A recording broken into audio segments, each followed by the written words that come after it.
خب بریم برای آنباکس بعدی لبوبو با آقا مصطفی. آقا مصطفی فکر می‌کنی چه رنگی برات در بیاد؟ چیز سبز. سبز. انتخاب کن.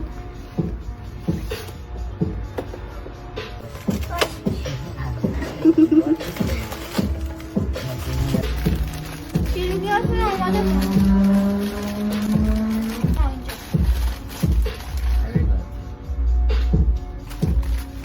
چه رنگیه؟ این یه چیزی فرق داره راست میگم.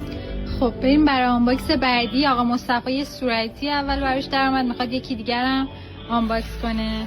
آماده ای؟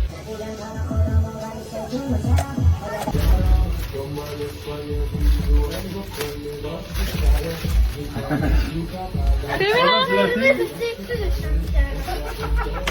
بابا خیلی بدشانسم. خیلی بدشانسم. در بار دومم صورتی. مبارک باشه.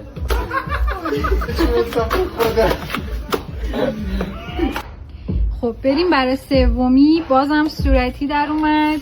آقا مصطفی ببینیم این سری چه رنگی در میاد براش. مصطفی اگه صورتی در بیاد چیکار می‌کنی؟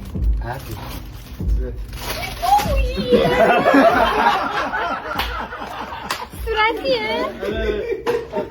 خب بازش کن. تا حالا نیده بودم برای بار سوم یکی صورتی در بیاره. داشت اینا بهت میاد. 3 تا صورتی. آقا مصطفی بچه‌ان